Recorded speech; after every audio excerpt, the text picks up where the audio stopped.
Good morning, everyone, here from Alacha, Florida. And I'd like to introduce our guest speakers today for our program on the Grihastha Vision team. So we have Partha and his wife, Uttama Devi, who were married in 1971. I mean, you guys must have been teenagers then, because I was. that was a long time ago. And initiated together by Srila Prabhupada in 1973. Actually, that's when I got married with Brihan Devi, my wife, in 1973. So that's 50 years ago. So you guys beat us by 2 years. That's amazing. So Parthadas and his wife, Uttama Devi Dasi, they have 3 children and 8 grandchildren. Kudos for that. Amazing. They spent many years overseeing the Pujari department. Partha is a head pujari for 20 years, and Uttama as head seamstress and dresser. They have facilitated youth readings for decades, among other numerous services. Now, seeing how unhealthy marriages adversely affect individuals and communities, they decided to train as marital educators. They are 2 of the founding members of the Grihastha Vision team, and they have mentored numerous couples and facilitated seminars around the world. Together, they specialize in premarital education. Uttama Dasi also has Gottman Level 2 clinical couples training and is a graduate of the development model of couples therapy training. They are co-authors, along with other Grihastha Vision team members, of Heart and Soul Connection, a devotional guide to marriage, service, and love, and is available at the VaishnavaFamilyResources.org.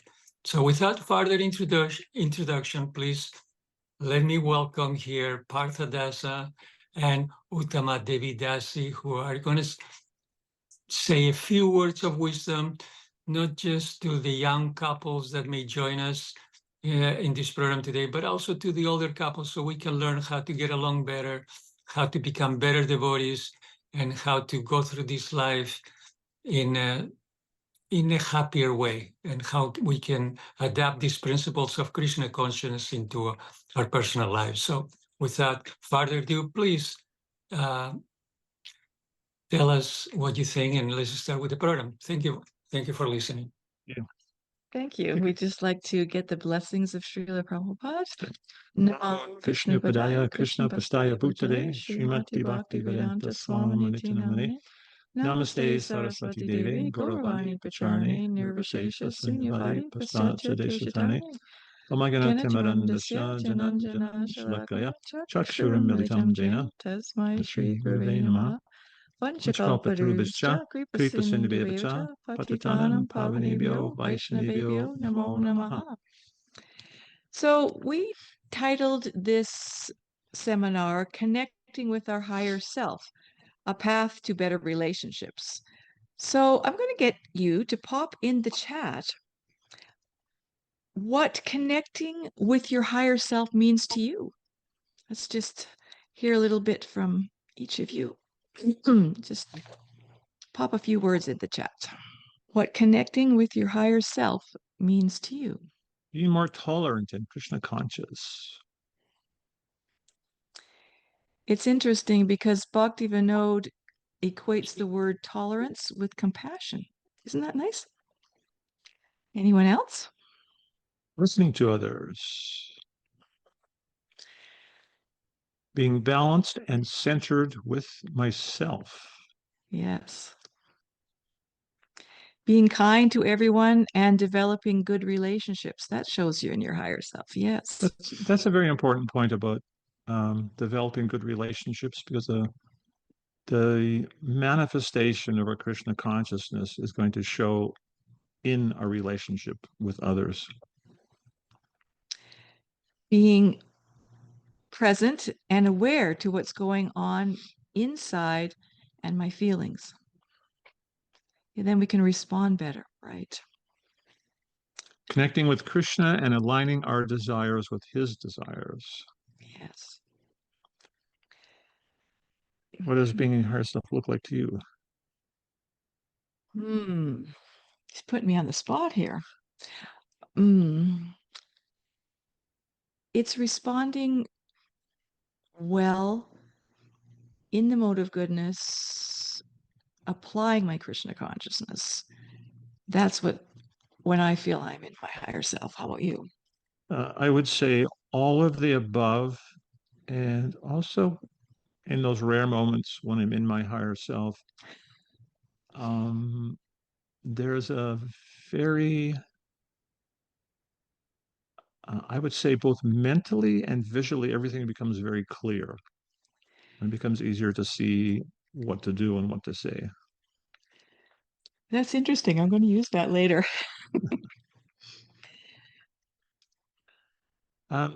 So we'd like to explore symptoms of a higher and lower consciousness. And in the Bhagavad Gita, Krishna explains how one should control the lower self with the higher self. And he also refers to how the mind can be the friend of the conditioned soul and the enemy as well.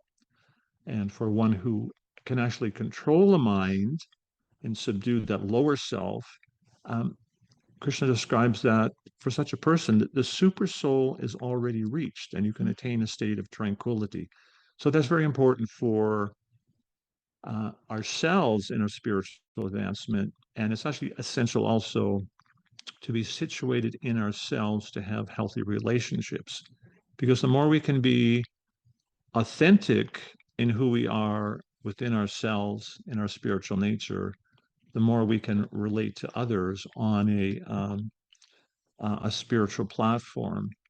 We were just hearing yesterday, someone was saying, I think it was someone from who had seen Srila Prabhupada at Dr. Mishra's ashram, how Prabhupada, it was just such a joy to be around him. That Prabhupada was just so fully Krishna conscious, so fully present in himself, and he would be so present with others that everyone just felt a joy in being with him. So we'd like to explore how we can attempt to come to that state of higher consciousness within ourselves to improve our relationships within our families and also within our communities. So I'd like to ask you also to think of what are some symptoms when you're in your higher state of consciousness? Maybe in terms of behaviors that manifest. And actually, should we have people raise their hand and call out or chat? Anybody want to shout out any symptoms when you're in your higher consciousness? Maybe you could raise your hand and we'll call you, because if everyone talks at the same time, that doesn't work. Oh, somebody's saying, okay. Anyone like to suggest any symptoms when you're in your higher consciousness? How does that manifest in your behavior? Just raise your hand. You can either raise your physical hand or that little Zoom hand. It's going too slow. It can be peaceful. Peaceful, yeah, Peaceful, yeah. for sure. Any others? Compassionate. Passionate. Yeah. Mm-hmm. Anyone else? Someone said clear in the chat. Happy. Happy, yeah. Shama?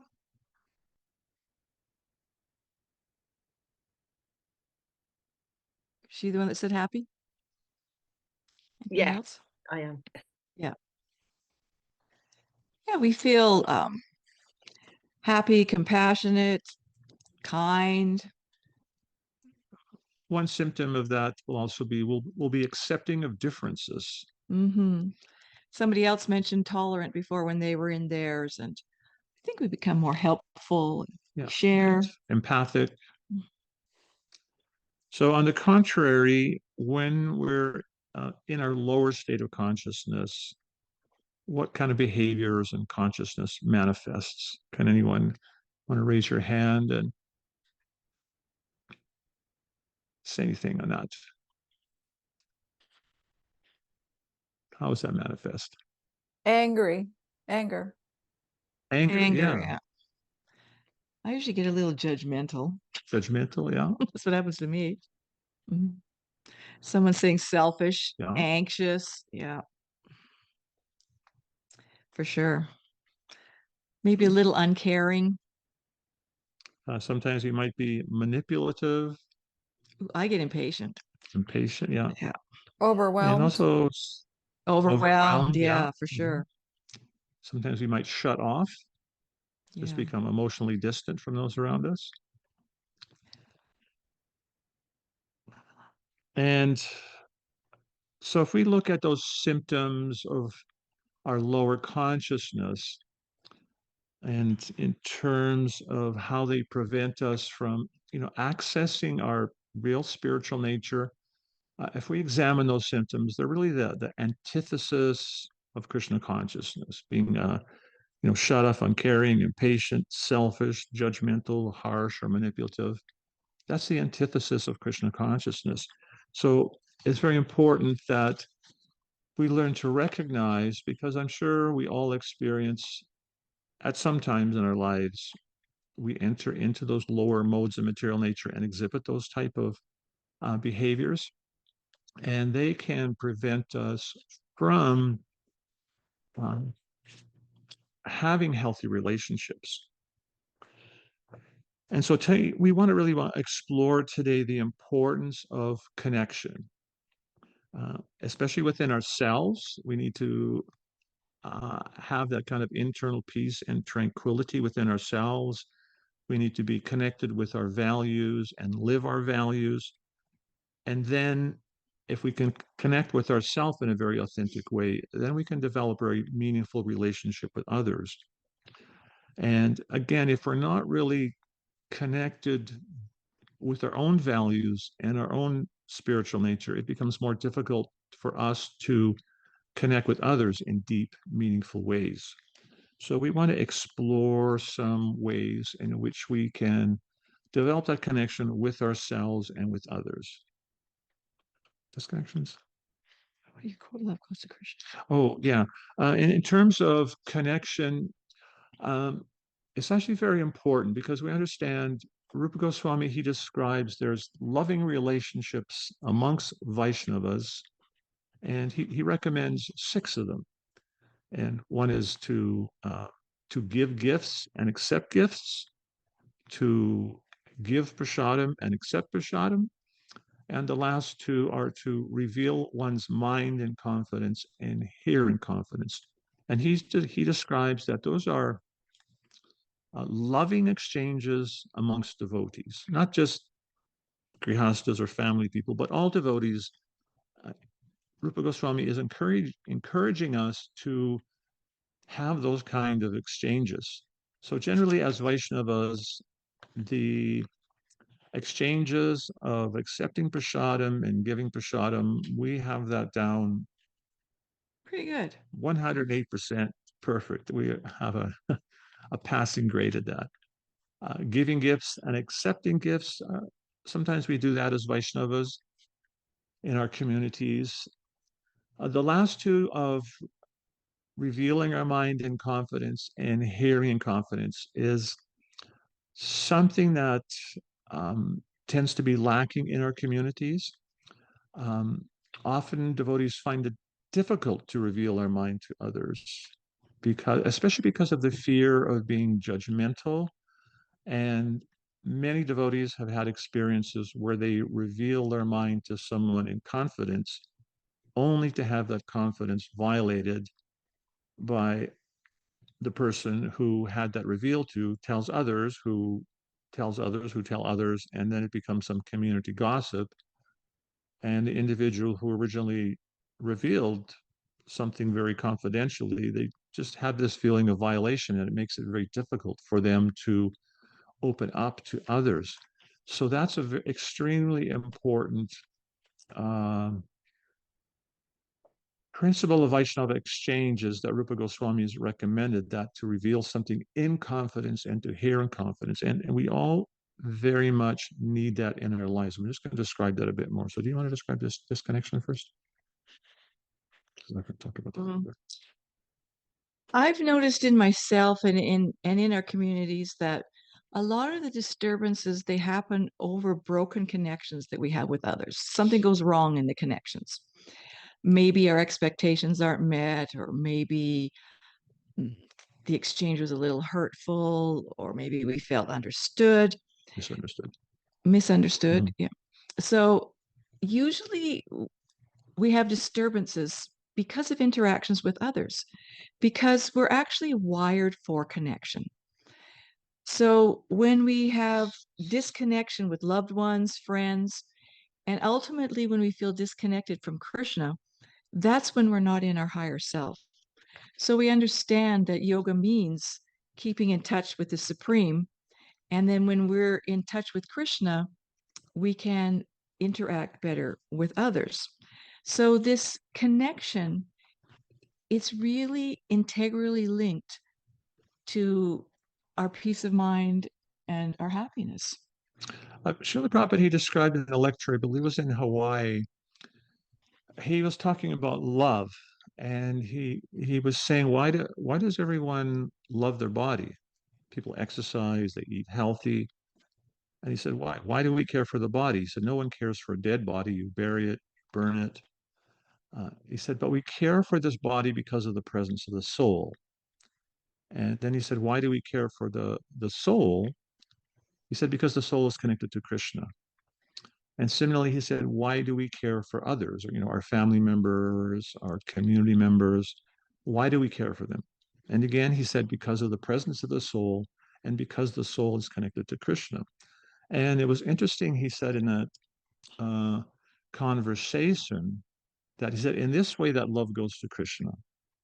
So when we have meaningful relationships with devotees and others in our communities, that's actually an offering of love to Krishna. Krishna is accepting that offering. So it's very important to realize that is a very important part of our spiritual life, is having healthy, meaningful relationships. And also interesting thing that Prabhupada said in that discussion was, he said sometimes there's a disconnection, that we experience disconnection in our relationships with others. And he said that disconnection, it's illusion or it's Maya, that Maya is actually becomes like a wedge between us and causes these kind of disconnects. So again, we want to try to explore how we can connect and how we can avoid these kind of disconnections. And we'd also like to emphasize there's many adverse effects to disconnection. One is that when we disconnect, we actually tend to feel very lonely. And there was some interesting research that came out by there was one study in the US, the National Institute on Aging, on the risks of prolonged isolation and loneliness. They said that prolonged loneliness, the effect of prolonged loneliness can be equal to smoking 15 cigarettes a day. I think about that. If you were to smoke 15 cigarettes a day, it's going to affect your heart, your lungs, definitely going to affect your health. So the research found that that is what disconnection and loneliness can do to one's health.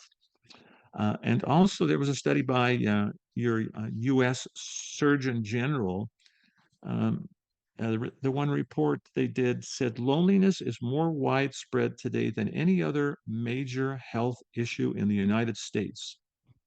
And they concluded increasing our social connections can be a proactive way to a happy and healthier life. That was from August 8th, 2023. So this sense of connection, it's important for our spiritual life, for our mental health, and also for our physical well-being. It's very important that we cultivate these happy relationships. And just a footnote also, loneliness, you might be in isolation and feel lonely, but that isolation and sense of loneliness can also occur in a marriage between a husband and wife. They can feel lonely and disconnected. You can live in an institution Or community, and you can also feel lonely if you don't have that sense of connection and are not able to develop that. So that's a very important thing to realize. the importance of connection and, helping ourselves to connect with others, and helping others who may feel isolated in our communities and families we deal with, so they can find that sense of connection and meaning in their lives.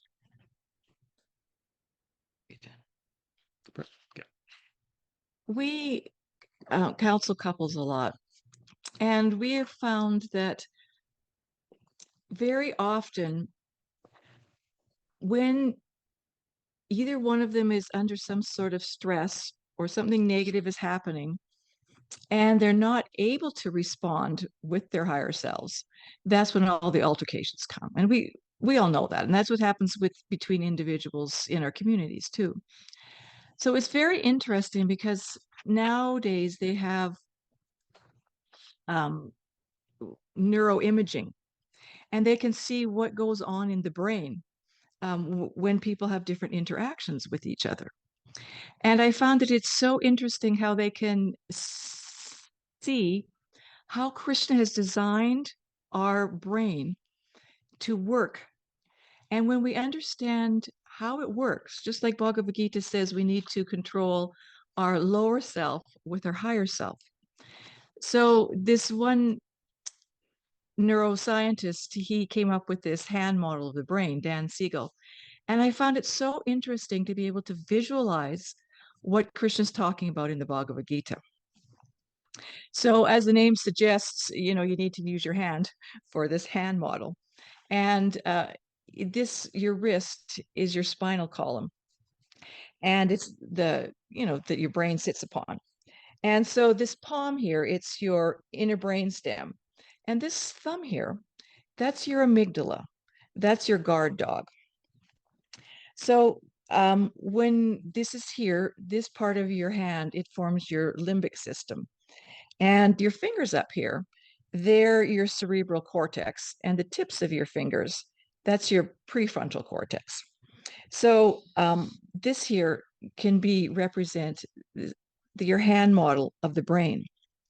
So what's very interesting is what happens in our higher self, our higher brain, and our lower brain when we're under stress.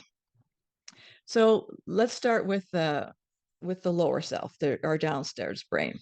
So this limbic system here, it's responsible for our emotions, our memories, activating our instinctual survival reactions. And it plays a critical role in how we form relationships with others, and specifically how we make these secure attachments to them. So there's another little part, your hippocampus here, and it helps us form the memories and lets us know the emotions that get stuck with those memories. And then it feeds it to our little guard dog here, our thumb. And the thumb is responsible, your amygdala here, for detecting danger. And it sends the signal to our autonomic nervous system to react. So I always tell couples, whenever you're like responding negatively, it's your thumb that's reacting, and it's reacting and probably stimulating the other person's thumb. And then you're having these like thumb wars, and they're not very productive because they bring up memories from the past and lump them in and make the situation worse. So say, for example, one time you were stung by a bee. So your hippocampus, it saves the memory and it links it to the fear we felt when we got stung by the bee. So then the next time we see a bee, our thumbs here, our amygdalas, it identifies, ooh, this bee is a potential threat. And, we start feeling that fear from the past. Even though the bee might be far away, all of a sudden we're experiencing this fear.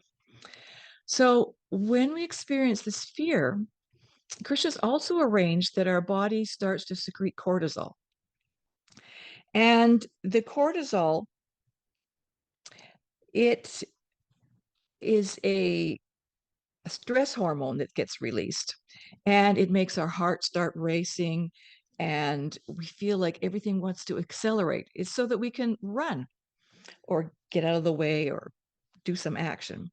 So these high levels of energy, they're being sent to our muscles. And that's what we notice as this fight or flight response. So we see that upstairs here in our prefrontal cortex, it's the part of the brain that allows us to be rational, problem solve, control emotions. And usually it can come in and help us soothe. However, if the response from our amygdala and the secretions of cortisol becomes too strong, our higher self actually disconnects and we don't have access to it. So for any reason, we experience some kind of a threat. And very often the threat is imagined. It's imagined because we start lumping in many things from the past and we make the situation worse than it is. So when that happens and that cortisol gets secreted, we don't have much access to our higher thinking. And when we realize that that's happening, then we can do something about it. So we always tell couples when, this is happening and you're having your thumb wars, maybe it's not a good time to have a conversation, because what you say is not going to be logical. It's going to be influenced by your fear mechanisms. And perhaps it would be better to take a little break, calm your body, calm yourself, so that this cortisol has time to filter out of your bloodstream and allow your higher self to come back online. Now, we might think that we should just be able to automatically rationalize and control ourselves. But Krishna's arranged that when our lid, when we flip our lid here, when we don't have the access, it's the time when we're supposed to be doing something active and running and thinking and getting away from the danger. So our body and our brain's designed for that, but we have to understand that and do what's needful to get access to our higher self again. So when we're able to notice that we're not in our higher selves, because we get some symptoms in our bodies. So we see, for example, when Arjuna got a little bit fearful when he saw the whole array of the battlefield. The first chapter describes how in his body he started to feel his hairs prickling, his mouth got dry, he started to feel some burning in his skin. So when we get a little bit introspective, we can notice what happens in our body that gives us these signals that maybe right now we don't have access to our higher self. And maybe we should do something proactive to get back online with our higher self. And so when we can, usually that requires some sort of soothing for our body. Because when something happens in our lower self, it's a bodily reaction. It's not coming from our higher thinking capacity. So usually we need to take some time to de-stress and relax, and whatever that means for each of us. But first of all, we have to notice it. So I'm going to ask, you want to say something on that? Just, the brain, it's a very complex, our body is extremely complex organism. But if you can just break it down to two parts, you have a lower self and a higher self. And Uttama was explaining in great detail how that lower self, it gets triggered and it physiologically causes our our higher self to disconnect, so you can do that function of fight, or freeze. If you can just understand physiologically how those two parts act, it makes it easier to recognize what's actually occurring in your body when those times come and you're in some social situation, you get a little triggered and you start escalating.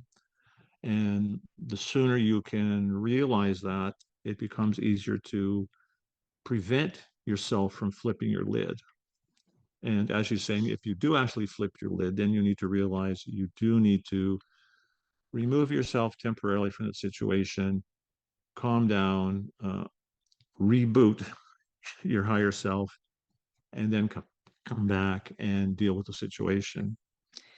So usually we suggest that when people feel these symptoms, they take a little break and then they come back and have a more meaningful conversation. So first of all, we have to understand what we're like when we get in these situations. So if you have a little piece of paper or you can think about it, think about what you're like when you get hyperactivated, when you get hyperaroused. Just like write down some of the symptoms of what happens to you.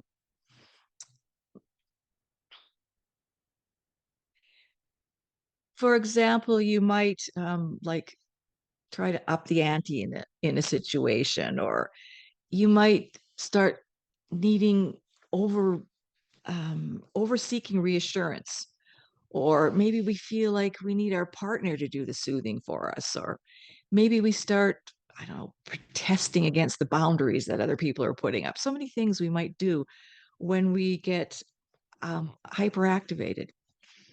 So I was mentioning that me, I tend to get a little bit critical or judgmental, or so just kind of notice the things that you do.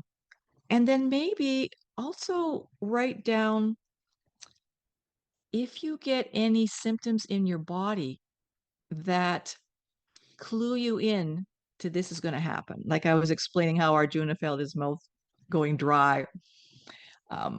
Each of us, we have this certain part of our body where we feel kind of like the danger or our lower self trying to kick in, because the memories of our past negative interactions, they get stored in our body. So we might not remember them, but the body's remembering them. And so we might start to like feel it in our body. We might start to get tense in our shoulders, or our stomach might feel funny, or we might get sweaty palms. So when we can be a little bit introspective and notice these things, then we get a little heads up. Ooh, my mouth is feeling dry. Maybe these, overreactions are coming to me. And when we can be a little bit introspective, then our higher self doesn't immediately go offline. In fact, it can help us, and it can start to give a name to what's happening. And then our higher self will start to secrete, what is that? GABA, and start to relax us. So the quicker that we can notice that we may be having some previous reactions kicking in and overreacting, it can give us time for our higher self to help out. Now, sometimes it just happens so quickly that we don't have access.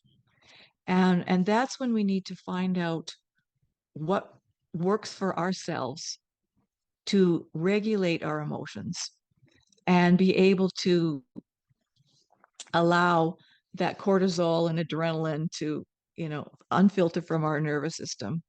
What works for me?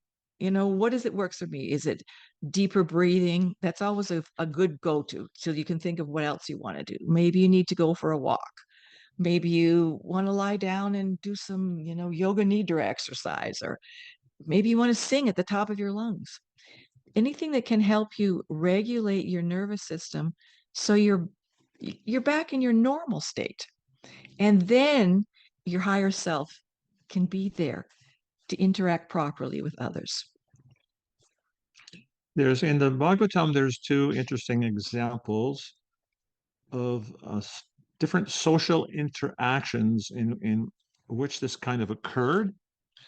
One of those was the exchange between Lord Shiva and Daksha, when Daksha entered an assembly, and Lord Shiva was so absorbed in meditating on the absolute supreme personality of Godhead, he didn't stand up to greet Daksha.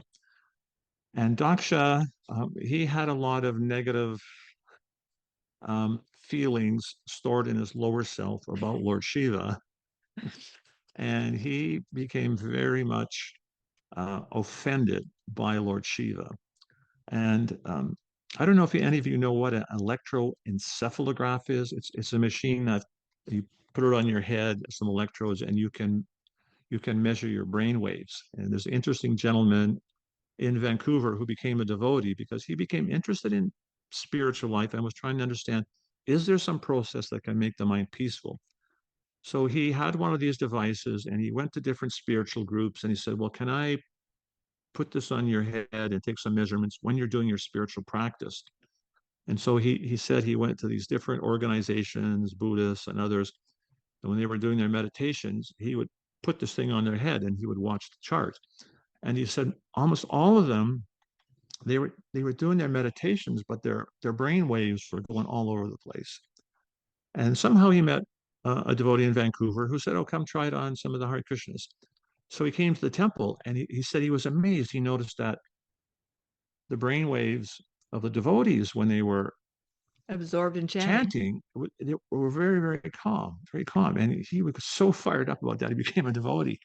So if you had an electroencephalograph on Daksha when Lord Shiva walked into that assembly, his brain waves would have been like a tsunami. And literally in that pastime, Daksha not only flipped his lid, but he lost his head and it was replaced with the head of a goat.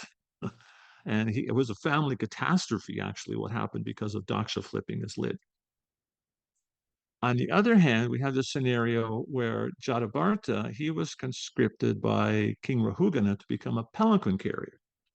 And we understand how Jatavarta, he was so self-realized, he didn't even want to harm an ant. So he was constantly trying to avoid stepping on the ants, which was causing a lot of shaking and commotion for the king on a palanquin. And the king got incredibly angry at Jatavarta, got down off the palanquin and just started tearing into Jatavarta.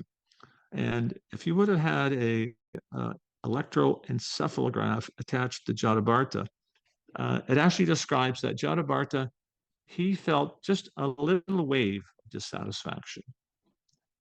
He was insulted, but Daksha, it was a tsunami, a perceived insult.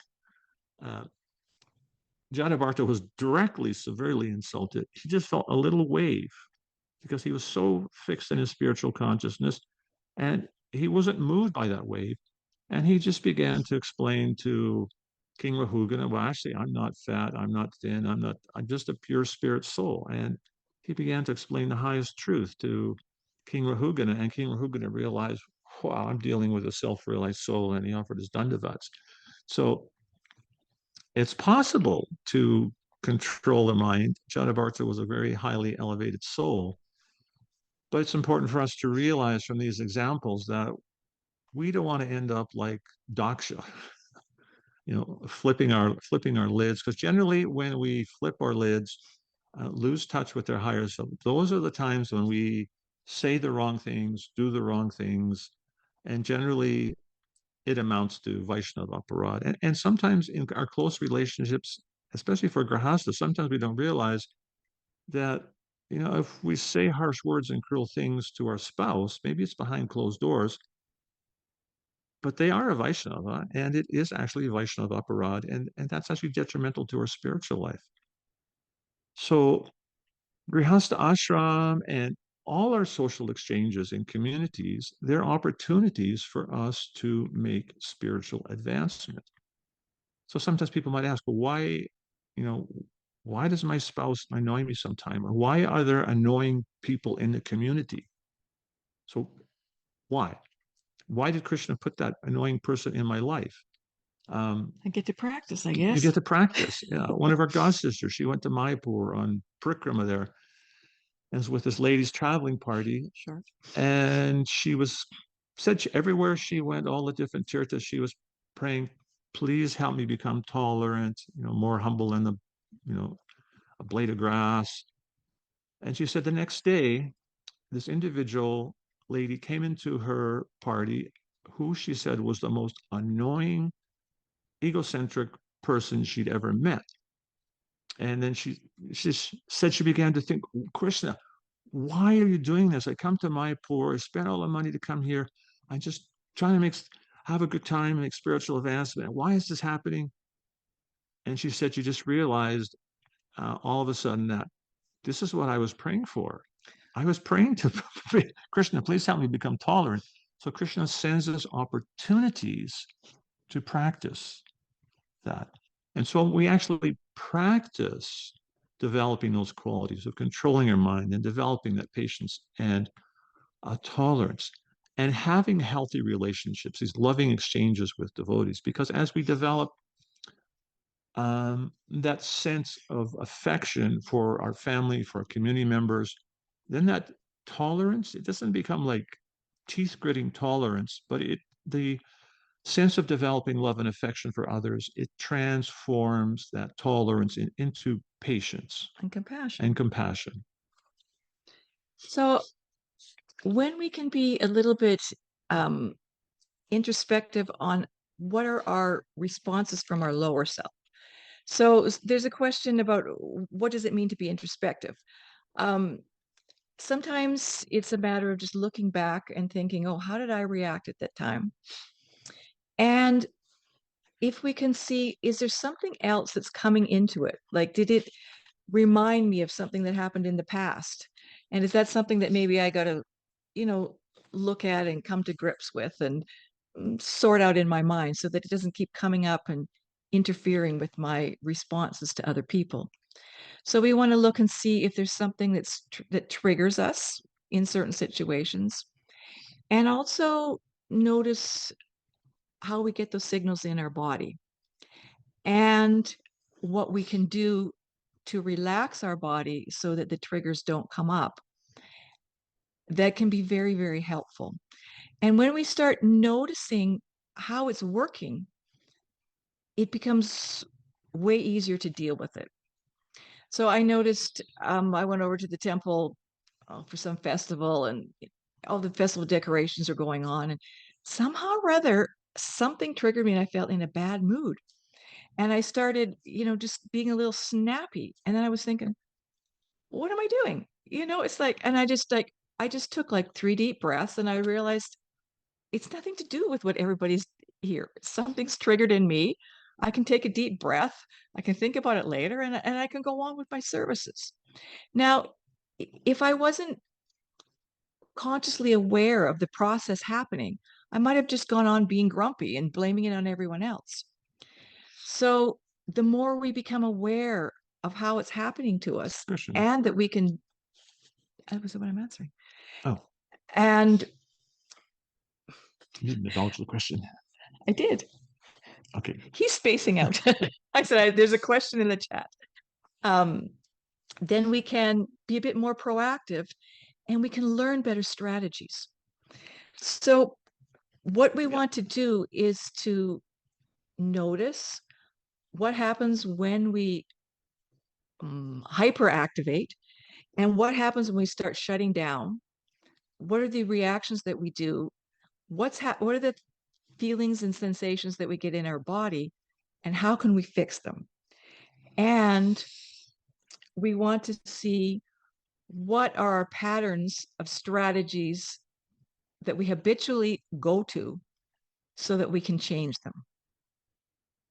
So my husband was explaining that when he gets overwhelmed, he doesn't see things properly and he gets a little bit confused. And it's really interesting because I noticed that he'll open the drawer and he actually can't see the thing because it's underneath something else. I noticed that when he's stressed, he can't find things in the drawer and in the cupboard, and it's quite interesting. Can't find it anywhere.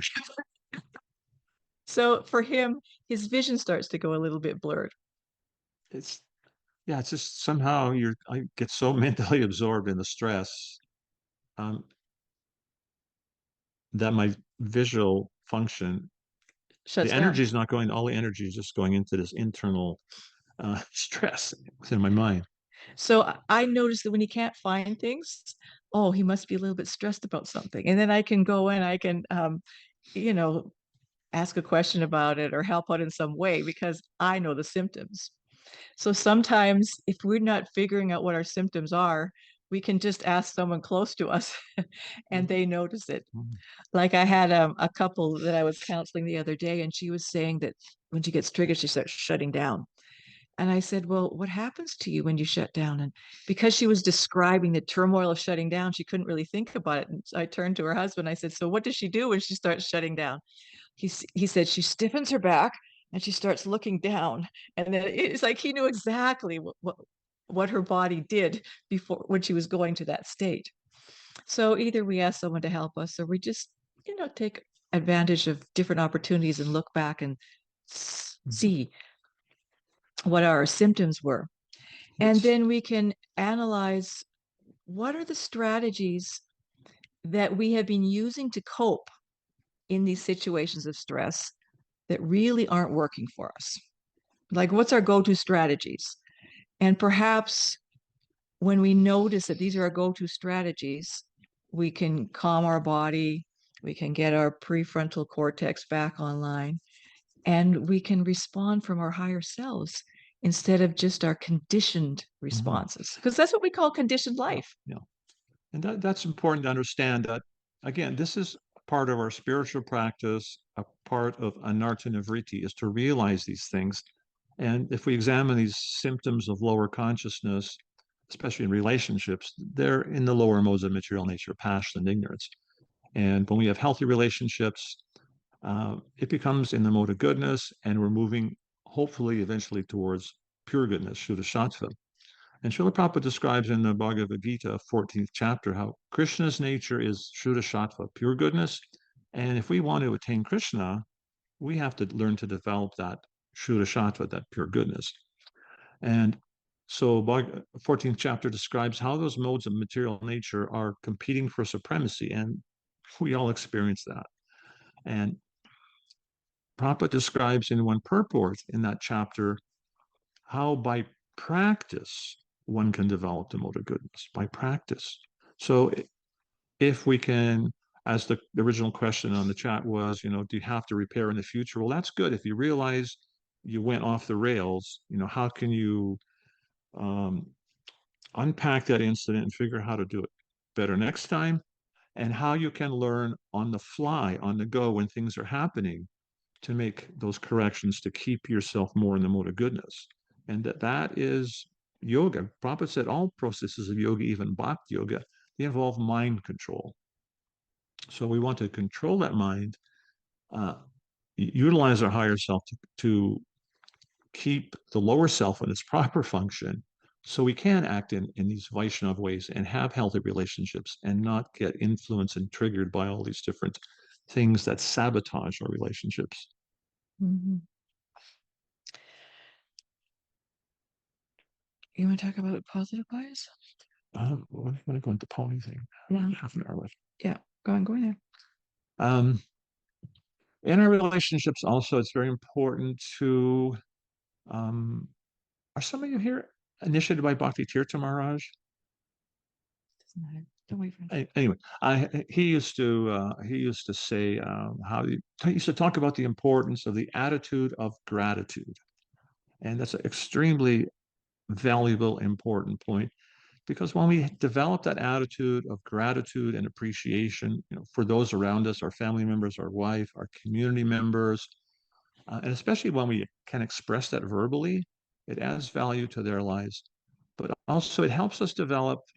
You could call it a positive bias, or sometimes we refer to that as a positive emotional bank account. I can see all the wonderful qualities in all the Vaishnavas around me.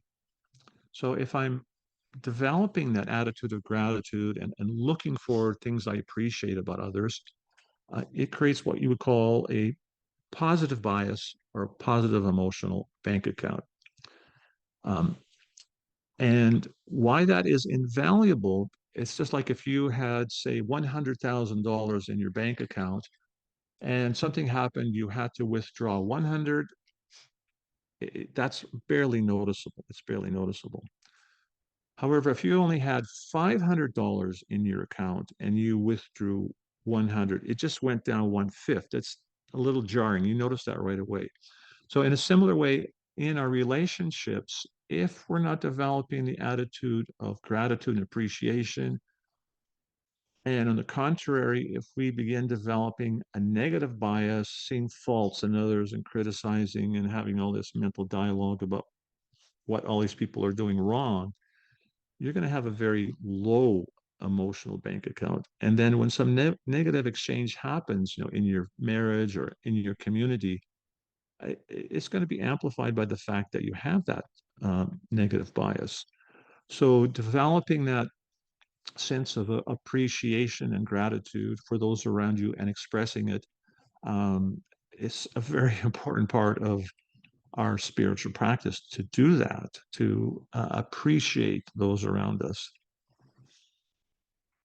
So we were discussing how we can be observant, a little bit proactive in the triggers we get from our lower selves and try to keep our higher selves functioning well. I will say that just for those of you with kids, this full functioning of your prefrontal cortex and the pathways that go between the two that help your prefrontal cortex regulate your emotions and your thumb responses, those pathways don't get fully developed until you're 25 to 30 years of age. So that's why we see that very often our children, if they're hungry, they're thirsty, they had a little fight with one of their friends, they're not able to access their higher self. And so they're very often responding negatively. So we know that, like Steven Rosenberg, he says any negative reactions, it's because there's an unmet need. So with children, we do need to see when they have that unmet need and they're not able to do the proper things that maybe we want them to, or they've been able to do in another situation. It's not like they're trying to be bad.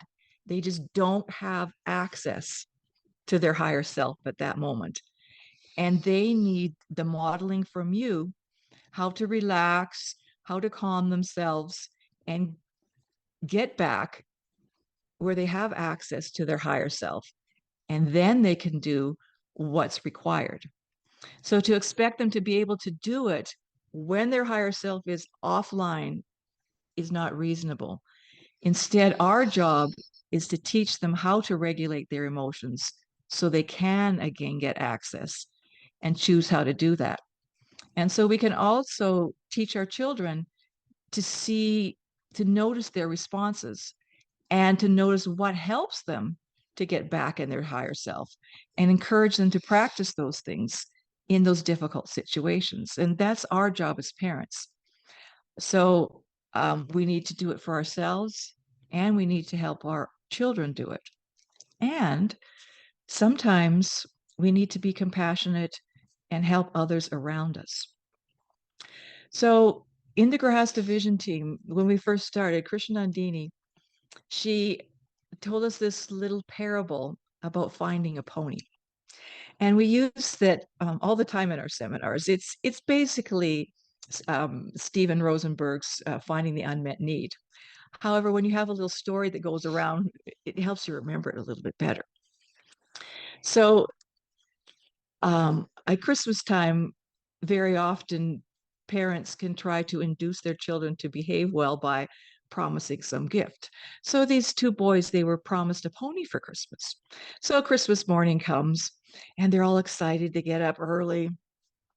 They run, to the living room and they look under the Christmas tree to see what presents are there. And under the Christmas tree, there's this pile of poop. So the younger boy is going, no, I guess we were really bad. And the older brother says, well, wait a minute. There's only one way that can be there. There has to be a pony outside. So, of course, they run outside and yay, there's the pony. So the moral of the story is sometimes in life, your partner or maybe sometimes a friend, they may start dumping on you. The poop starts Yeah, flying. it starts flying, but there's got to be some pony there that Unmet need. there's something that they're upset about. And if you can find their pony, it can transform that situation so you can have maybe a civil dialogue about it. So one way that might manifest, we'll just use our scenario here. That He likes our same old scenario. I want to do a new one. let's say she had some dinner planned in the evening with the kids, and I ended up coming home for some reason 2 hours late, and I opened the door to this. You're never home on time. So my reactive response would likely be to just catch that horse manure and just throw it back at her. And I would say something like, what, don't you appreciate me? I'm working so hard to provide for the family. I come home, you just dump on me. I can't stand this. I'm slam the door. I'm going to go sleep in the garage tonight. The whole night's ruined. And the kids are probably like really upset that this just happened. Or I could try to do something to try to at least a little bit elevate that exchange into the mode of goodness. You could try to understand my need. Right, by finding a pony. So that might look something like this. I come home late, I open the door. You're never home on time. So, interesting, physiologically, between a stimulus and a response, you have between 1/3 and 1/5 of a second to decide how you're going to respond. That's not a lot of time. That's why it's a good idea to just take a deep breath. It buys you time. So the horse manure is flying at me at 60 miles an hour. And I find a pony, take a little breath, and I can say something like, oh, I can see that you're really upset with me. You must be really disappointed, and I guess you're really angry, and I just blew the whole evening for you guys tonight. Yep. And so what happens, physiologically, what happens when you give some empathy, you acknowledge the other person's emotion, when they can name that emotion and feel that it's validated, that actually becomes soothing. And then once that soothing occurs, I've de-escalated it by I've accepted my responsibility and also acknowledged the pain that I caused her. So next time, could you give us a call? Yeah. We're going to be late. So that's a world of difference. So just by finding a pony, acknowledging the emotion, not being reactive, not getting defensive, but just being compassionate, it can change the whole dynamic, from complete and utter passion and ignorance more towards a mode of goodness. And that's something we can practice. Is it always easy? No, it's not. It can be very hard. But it's something we have to learn. And that's how we develop this patience and tolerance and humility, by these kind of exchanges or opportunities for us to practice that. So we usually try to make it interactive, but it can be a little hard with these boxes here. We can make it into a game that we'll read some scenarios, and you can click on the little raise your hand icon when you think you found a pony. Who can find a pony the quickest in these scenarios? All right. So you're in the temple kitchen. Holy schmoly, look at this boglebill. Do you think we have an unlimited budget? So, I would like to find my pony. Anybody have an idea what my pony is? Okay. Avatar Krishna. Yes, go ahead. I understand you're busy and there is a lot of money at stake here. Avatar, is your mic on? Can you hear me now? Can you hear me now? I can hear you. Yes. Maybe. Somehow we're not hearing Avatar. If you are not able to hear, do you think your computer volume is down? Uttama Mataji. Maybe Avatar, if you can write it in the chat, can anyone else suggest a pony in that situation? We could hear him. Uttama Mataji, can you hear anybody else? Can you hear me, Mataji? Uttama Mataji. Okay, go Can you- ahead. Can you hear me now? No, we're still not hearing you. No. Can you check your volume on your computer? You may not have connected to computer audio when you signed in, Avatar. No, Is I am. anybody else hearing him? I'm not hearing anyone. Do you hear him, Madhurya Leela? Yes, I hear everything. Hang on. Do you?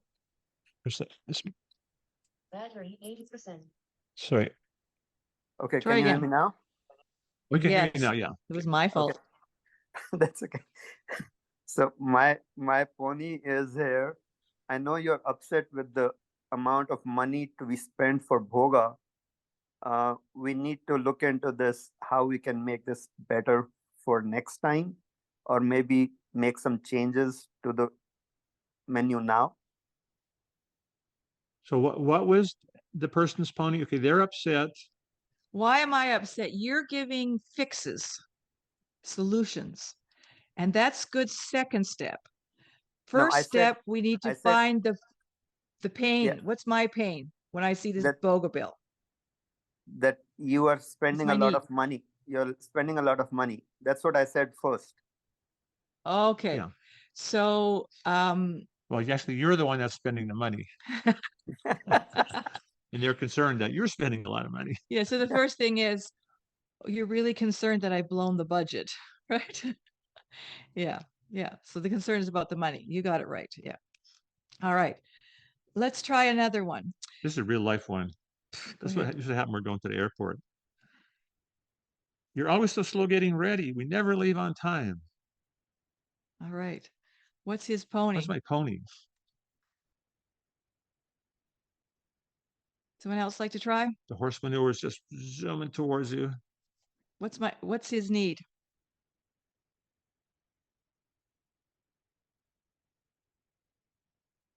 Madhurya? To be on time? Yeah. We Be on left. time. I don't want to miss the plane. We left too late. I had We left too late would be the pony, right? We didn't Well- start on time. It's a value. It's a value for you to be on time. It's and I also have some memories stored in my lower self, in my amygdala. One time we almost missed the plane when you were talking to your mother on the telephone at the airport. We got to the bay and the plane was backing up. So you had a. I have a stored memory of that, yeah. So it's a value for you to be on time, and it makes you really nervous if we Yeah. leave too late because something might go wrong. Yeah, I want to have a cushion, a time in case something happens, and then we can just go to the airport and relax. Okay, that's all right. So here's another one. All you do is look at your phone. What's my pony here? Anybody have a suggestion? What's my need? I'm complaining all they're ever doing is looking at their phone. What's my need? Attention. Connection. Yeah, you Yeah. want some connection, right? Attention. So yeah. So Don't look at if phone. we can, Don't look at phone. Look at me. well, Well, that's you don't want to say that. because I'm just going to get defensive. Yeah.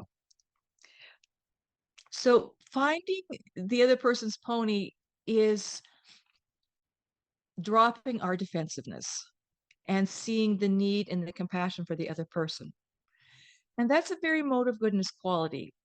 And Krishna wants us to, when you talk about detachment in the Bhagavad Gita, it doesn't mean that we don't care. The detachment is, it's not about me being criticized for being on my phone. It's about me from detaching to what's my pain here and being, you're always on your phone and being able to be compassionate and see what's the need of the other person. So detachment doesn't mean we aren't compassionate. It means that we don't take things personally and get defensive, and we can respond well to the other person. So instead of just getting upset, you're always on my phone being criticized. It's like, oh, you want some connection. And that can make me feel good about myself. Hey, he wants to connect with me. It changes it to a positive feeling for us. Defensiveness, the lower modes of the material nature, that's kind of the instinctive thing that is for us to become defensiveness. And actually, there's a great body of research that shows that one of the things that extremely is detrimental to relationships, close relationships, and especially marriage, it's defensiveness. Defensiveness, because defensiveness, it just triggers more negative interactions, and it starts a downward spiral. Whereas being compassionate and just identifying, Taking some responsibility. taking some responsibility and understanding what your friend or spouse or partner is feeling, it changes the dynamic. And there's actually research that shows when you help someone name an emotion, physiologically, the brain becomes soothed. It's actually tangibly observable through MRI scans of the brain that if you help someone name what they're experiencing and feeling, it helps them to actually relax. And then when they relax, you can have that dialogue to make the repair, because you don't want to apologize first or try to fix it first, because they're escalated. Their lid is a little bit flipped. And it feels like an excuse. Yeah, this feels like an excuse. So if you try and make an apology, even though it's well intended, before they de-escalate, they won't be able to receive your apology because they're a little disconnected. Their higher self is a little disconnected, and they're just going to react back. Whereas if you identify their need, their feelings with compassion, it helps their lower self, their higher self to reconnect, and then you can have it dialogue more in the mode of goodness. But identifying the emotion has to occur before trying to fix the situation by making an apology or solution. Okay, here's another one. So your partner just came home tired from work at the end of the day, and they unexpectedly see 3 of their friends there for dinner. And they exclaim, "Oh my gosh, I need a man cave or a she shed or whatever, depending on the thing. I wish I had a she shed right now." So what's my pony? What is my need here? You want to find my pony? You're wishing, Relaxation. I'm sorry. Go ahead. Need for some relaxation and rest. Yeah, and maybe Like, a little warning, I would think. If I Oh. knew it was coming, I could have made plans or, known about it. But how So would you respond? yeah. How would you respond to somebody in a situation like that? Because you can Okay. identify the pony, but the point I think you're trying to make is how do you respond? Even the previous situation you mentioned, I didn't understand how would you respond. It's the The- requirement for attention, but how do you respond to? Don't look at the phone. I need to look at you. Okay.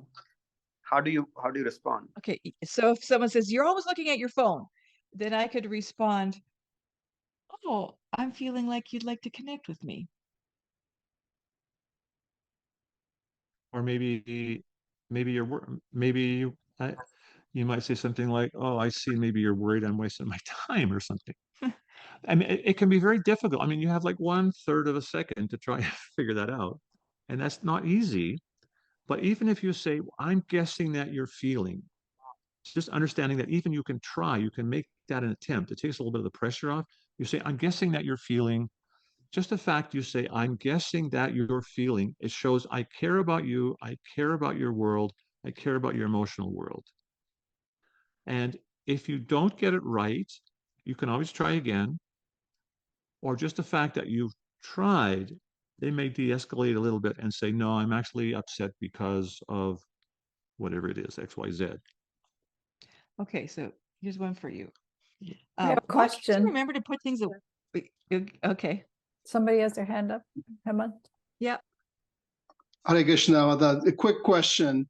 I think all these identifying ponies are very useful, and the responses are also very, very helpful. My question is, and if you could, share some knowledge and tips regarding when this happens repeatedly, right? We're talking about marriage, we're talking about long-term relationships. This continues on and becomes sort of a trend. And at that point in time, it's hard to then access the higher self, right? And it becomes very difficult. And the standard mode of operation is then you just respond with your lower self and do what's Yeah. So if you could share some knowledge and tips there, thank you. Mhm. Good question. So in the instance, it's good to respond by finding their pony because it de-escalates the situation. Once they're de-escalated, maybe later, maybe another time, saying, I'm noticing that this is reoccurring all the time, or I'm noticing this is coming up often in our relationship. Could we sit down and have a discussion about it? And then when you have the discussion, you want to honestly understand from the other person's point of view why they do it the way they do it. There has to be something in them that they feel a need to do it that way, or some habitual response from their past. It's a conditioned response. You need to be curious why this is repeating itself, and you need to hear from the other person. And very often when the other person can share it with you, they start to feel that you honestly want to hear. They can figure out for themselves why they keep repeating this negative thing. Because when we feel understood, we can start to understand ourselves better on a deeper level. And so by being able to respond with our higher self and just being curious, compassionate, why, and wanting to understand the other person and why they're working the way they are, it can go really a long way to each person taking responsibility for their parts in the relationship. So it usually requires a separate conversation at a different time where we're very open and non-judgmental to understand what's going on for the other person. And in some does that answer your question? Yeah, yes, it does. I wanted to hear what Prabhuji also has another point. Seems like it. I was just going to say sometimes if those kind of negative interactions become very ingrained in a relationship and you can't quite unpack it, and possibly also if it is triggered by some trauma that someone in the relationship has experienced, seeking help from a counselor. Qualified counselors can help couples unpack those situations so they can learn how to manage them and prevent them from sabotaging their relationships. And in Alachua, you actually have a fair number of devotees who are counselors. Often when things repeat themselves, also there's some hidden values or some like let's go and see it, like you have this goals, some like yeah, you have like your spiritual, I say dreams of how you like things to be, but it's really your values of how you want something to be, and it's not being understood. And so there's some value and wish that you have underneath that's not shared with the other person, and they doesn't feel understood. And so because it's always nagging at you, it keeps coming up and over and over and over in your relationships. So we very often need to see what's your value underneath that's not being met. So Avatar Krishna's asking. Thank you. Go ahead. To add that the previous is silence a good strategy? Not always. Sometimes, however, it can be a good strategy in that it doesn't escalate it further. However, the person doesn't usually feel understood. So if you can say something small and soothing, it can be really helpful. like I distinctly remember it was a few months ago. I don't know. I was standing over there in the living room and I was ranting about something. And my husband didn't take it personally because I don't think I was ranting at him. I was just ranting about something. He just said, "Oh my gosh." He just said, "That must be really difficult when you can't figure out why." I don't remember what he said to me, but he just found my pony. And immediately I relaxed and I could figure it out for myself what was going on. It just helped me to soothe myself. And I remember when I was a young kid and I would get like a teenager and I would get really angry. And my mother would just like be quiet and not respond to my anger. But I was thinking, why doesn't she reach out and help me? That was always I was just, why can't she just help a little bit, be a little soothing, like give me some empathy? So usually we do want some empathy. So yes, saying nothing is better than saying the wrong thing. But as my husband's saying, if we can at least try, oh, I'm guessing maybe you're feeling, that can help them to be seen and cared for. So I would suggest at least taking a guess on what the other person's feeling or what you think their need is. Now, it's actually a very hard skill, this finding the pony. The fact that you have lots of questions and it's not clear and what can we do instead? And these are all like normal questions. It's actually a really hard skill to stay a little bit detached. It's not about me, to be able to reach out with compassion and help that person find their need. It really helps when we know that people respond well if they can. There's something that's preventing them from responding well. And how can I help them to find what that is? Especially in close relationships. We're in those close relationships because we love Krishna, we love the devotees in the community because they're connected with Krishna, and we love our spouses and family members also. And there's this cruel irony in this world that sometimes the people we're closest to, we have the worst negative exchanges with. But we can work. And as Prabhupada said, by practice, you can develop the mode of goodness. So sometimes we don't do it right. Sometimes it is hard. And maybe we don't get it right. And we can come back later and try to have a conversation. Okay, well, that discussion, that little interaction went off the rails totally. How can we do that better next time? You can unpack it and try to understand how to do that better next time. And that's called sometimes repairing a regrettable incident. Something happens and you're looking how to repair it. And that's what we need to do in our spiritual life, to understand when things don't go right, what can we do to improve? So staying in our higher self boils down to being introspective, noticing if we're being triggered by anything, taking a breath, naming it, seeing what we can do positively. And it also requires being a little bit in tune with the people that are around us and noticing if they're starting to look a little bit bothered by what we're saying or being a little dysregulated. And then trying to reach out, find their need, adjust what we're saying, do something to help. So especially in marriages, we have to be both roles. We have to manage our own emotions, and we need to be proactive to seeing how what we're doing is affecting the other person and to quickly adjust. So in all of our relationships, the sooner we can repair negative interactions, the better. And so repair does require that we're in our higher consciousness so that it's in the mode of goodness and it's actually soothing and beneficial. And when we're having interactions between each other from our higher consciousness, that creates safety, security. We have secure, loving relationships. And that's why we come to Krishna, because we want that secure, loving relationship. And that's why we come in the association of devotees, because we want those interactions from the higher self.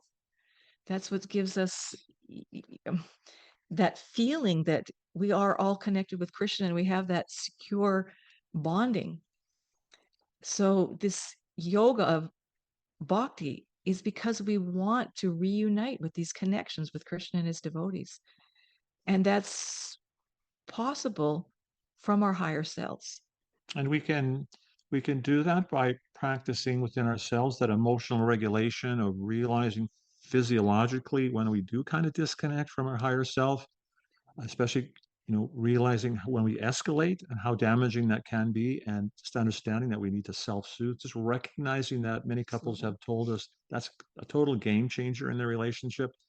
And when also they can take a break and self-soothe.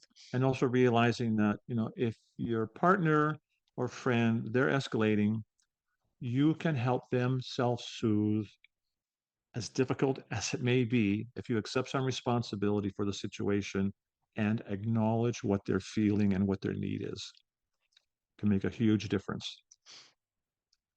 So I would encourage you all to think of what your strategy is going to be when you're in these difficult situations and how you're going to practice responding in reconditioned ways instead of our conditioned ways of responding.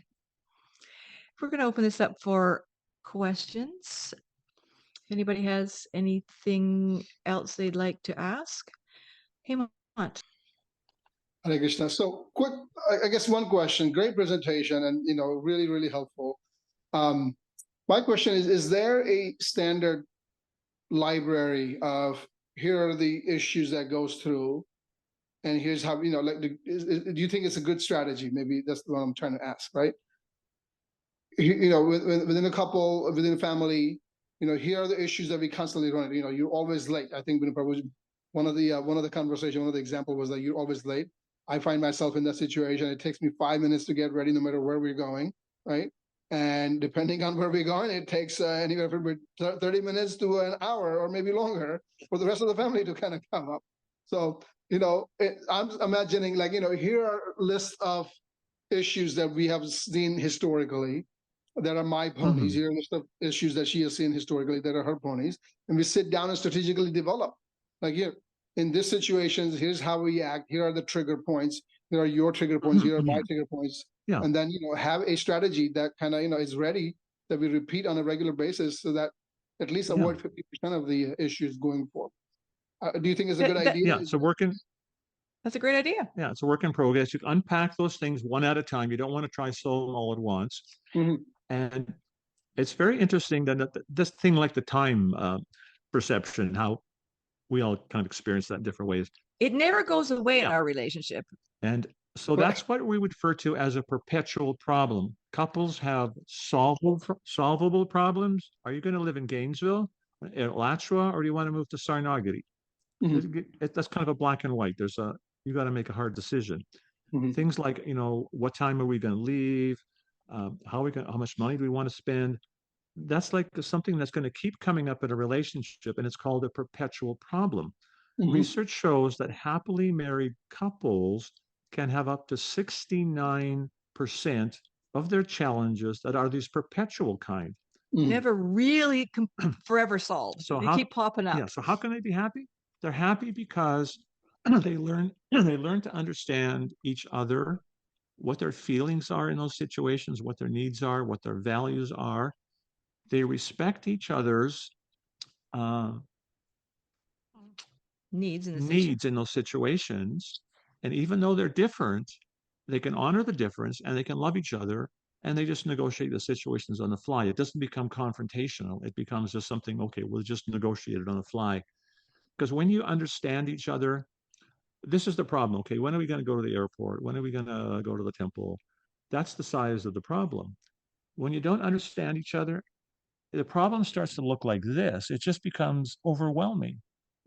But when we understand, okay, I understand you, you understand me. Well, we have to work this out because Krishna is in our life too. He wants us to figure this out. It becomes manageable. So learning to understand and have those open and honest dialogues with love and compassion puts the problems, they don't disappear, They just come into a more manageable perspective. So usually they do need the initial big conversation to figure out the why and the feelings underneath. Because your wife and kids, they have other values about how they look, and you know, maybe that isn't the same value for you. Yeah. You don't have to shave. You got the beard. It's easy. Then in each situation, you understand where the person's coming from. So good-heartedly, we can kind of adjust. I just thought I'd let you know that we are going to the temple in an hour. So if you want to start now, feel free. Majoria Leela, do you have a question or a comment? Or Yes, I really loved the analogy you gave of the hand model. I think that's a really practical way to look at our emotions and how we react. And also wanted to say that before you log off, we have about 3 minutes left. Could you say something about the follow-up course that we're trying to arrange in April? Would you all like to right, say? we will do our promo plug here. We have been invited very kindly by you all to Alachua in April. We do have a 2-day course to help couples through all these various difficulties that are common to all couples and all relationships. And we deal with negative paradigms that we bring in that maybe ISKCON has led us to believe, or other people, movies, whatever. We have our negative paradigms, our mindsets. Then we have, once we get our negative mindsets out of the way, we can figure out what are the values that we want to use to govern our relationships. And then different skills that we can use to overcome our challenges. So we all have different challenges in our relationships. So how are we going to negotiate through them? What are better ways in which we can communicate so that we can get deeper understanding of each other? Maybe some parenting tips, how we were parented, how that's affecting how we parent now, how that's affecting us in our relationships, how to balance our lives, because everyone knows Kali Yuga is hectic. Then we have another 2-3 hours of devotee things we got to fit into an already busy life. How do we balance things as grihastas? The course is geared to help couples to connect. It's called Strengthening the Bonds That Free Us. And sometimes if you send a notice out, okay, we're going to have a course on communication for grihastas, all the ladies are going to say, let's go. Yeah, I really want to go. And all the men, I don't want to go there. No. So this is designed not with the focus on communication. The focus is on connection.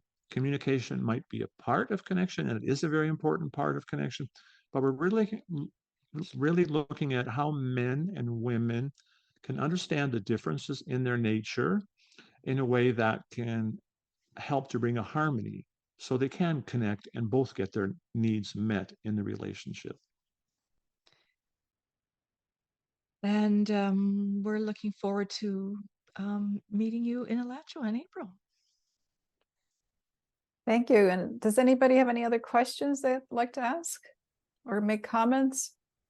I was just going to ask if the recording would be shared with the participants.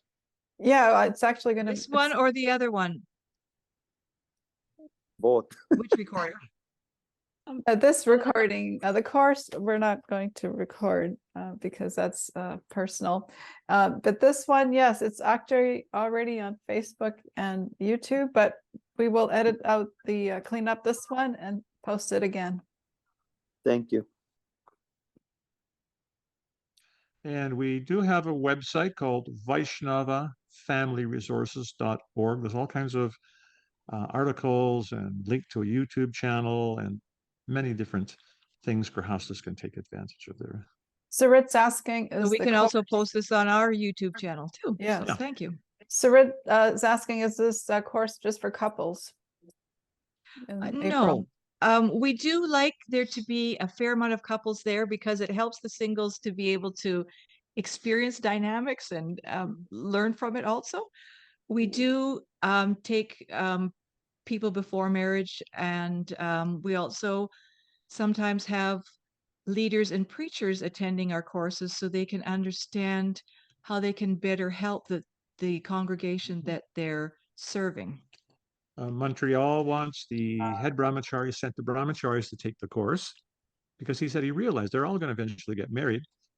And the brahmacharis came back to us a few days later and they said, you know what we learned in that course, we're getting along better in the brahmachari ashram. They were finding ponies. All right. What is the date? Well, thank for you that all so course? much. What will the date be in April? We're working on that. It's either the first or the second weekend.